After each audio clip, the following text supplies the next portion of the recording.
Hi guys.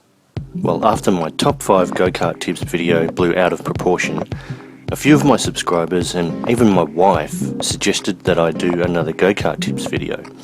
So here it is, my next 5 go-karting tips to help you improve your driving on the track.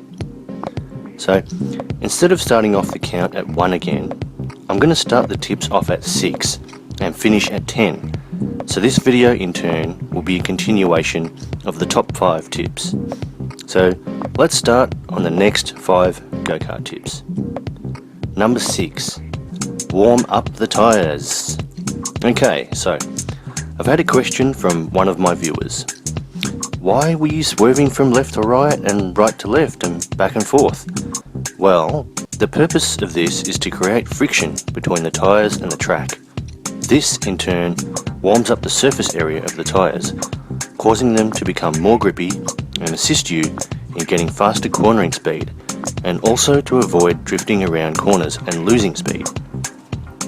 So once you get onto the track, swerve from left to right and right to left, like you see the Formula 1 drivers do, and create that friction and heat in those tyres. Number 7, stay in front. What do I exactly mean by this? Alright, here's the deal. You're now okay at go-karting and racing, you roughly know the lines to take and you're quite good. Let's say you're in the lead or ahead of faster opponents, but for some strange reason, some people have a tendency to think to themselves that they should let someone behind them through. It's almost as if to say that you don't belong to be up the front of the pack, and you feel like there's a natural pecking order and you should yield the lead. No way, Jose. You are in front of your opponent for a reason.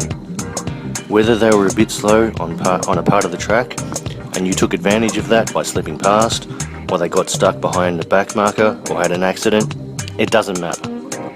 I've had instances where I've been in front of people, my opponents, my friends, and it's happened to me. Oh, maybe I should give them mercy and let them through. I've almost done this. This is a race. Nobody should give someone else a complete placing in front of them. Have confidence in your ability. It doesn't matter if you have a massive lead and their lap times are 10 seconds quicker than you. If you are in front, stay in front. This is my 7th tip, but tip 10 is almost contradictory to this, and I'll explain why later on. Tip 8. Check the lights. You'll see in some of my videos, especially at the Karts indoor track at Port Melbourne, when there's a yellow light and the race slows down, I will constantly check the lights and turn my head. I'll even try to look at the track stewards to see when they'll switch the lights back to green.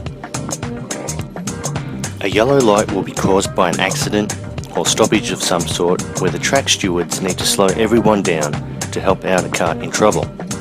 This is your opportunity to try and take advantage of other drivers' alertness or lack thereof. Try and keep your eye on the lights to see when they go from yellow to green. Tip 9. Determine the race length. If you know roughly how many laps are left in a race, this can sometimes help you. If you have a chance to catch up and pass someone or hold the lead till the end, having the knowledge of how many laps there are till the end can work in your favour. This one is a bit tricky, as I don't expect anyone to count the number of laps they've done, and usually once the first person hits the number of allotted laps, the race ends.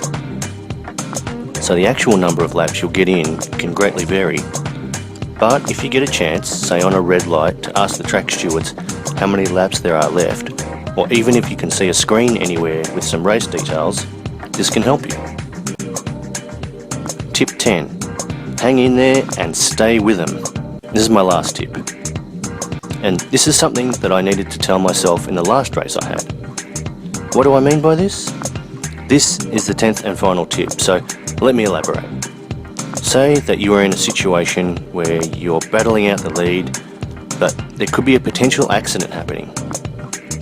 You'll need to determine if you can stay in the lead or take the lead if you're behind, all without spinning out or having an accident. This is the ultimate worst outcome, and you want to avoid spinning out or having an accident at all costs. If you're in the lead, sometimes it's actually better to let the lead go, especially if you're at a corner and you can see yourself potentially being spun out. It's much better to let someone through to the lead rather than get spun out or put into a wall. If you can only lose one place, it's much better than losing 2, 3 or 4. You can still stay with them, close by, and challenge for the lead if you can get close enough. Rely on studying your opponent's racing line, your opponent getting caught behind back markers, and use all of your skill and split-second decisions to hang in there. Well, that's it guys. It's been almost a year since I posted my top 5 go-karting tips video, so I hope you've watched these next 5 tips to get even more out of your racing and are having lots of fun on the track. Remember, if it's no longer fun, it's probably time to walk away. Cheers for watching guys, and I'll catch you around on my channel.